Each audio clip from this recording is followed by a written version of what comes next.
તો ભાઈ ફરતા ફરતા આવી ગયા હતા આપણે દર્શનભાઈના પાર્લર હે. આ છે દર્શનભાઈ, આ એમનું પાર્લર છે. ભાડો પાર્લર બહુ વીઆઈપી બનાવેલ છે. અને આ બેઠા છે ચોકીયાત.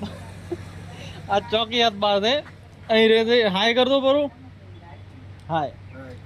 એ બટાકા ઉપાડે છે, ટોલો ભરવાયા છે, બટાકાની સિઝન છે. અને દર્શનભાઈ હું રાખે છે પકોડી સેન્ટર છે. પકોડી સેન્ટરનું નામ નથી લખેલું, ખાલી વેલકમ લખેલ છે કે આઈને ખો. બનાવવાની એ જાતે જ હોય છે. આ ભાડો માવો પીડ્યો છે અને આ છે ચણા.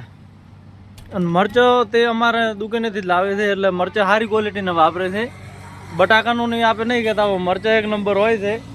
આ ડુંગળી કટિંગ કરીને મૂકી લીધા જુઓ. આ ડુંગળી કટિંગ કરેલી છે ને લાકડું અમારા બોઇલરનું જ લાગે મને, કારણ કે અહીંયા ગોતવા આવ્યા હતા એક દાડો. રેડી.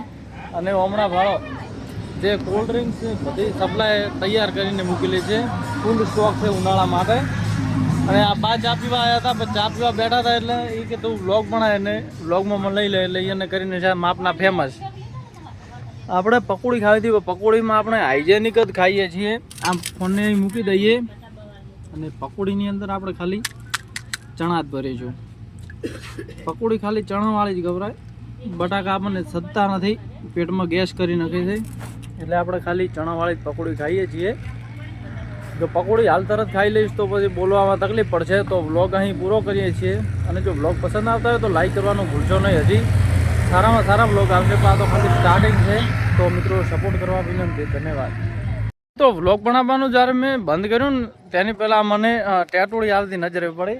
આજે અમારે પંપે રહે તે ટેટોડી, અને ટેટોડીએ મારી પકોડી પણ ભગાઈ નાખી છે.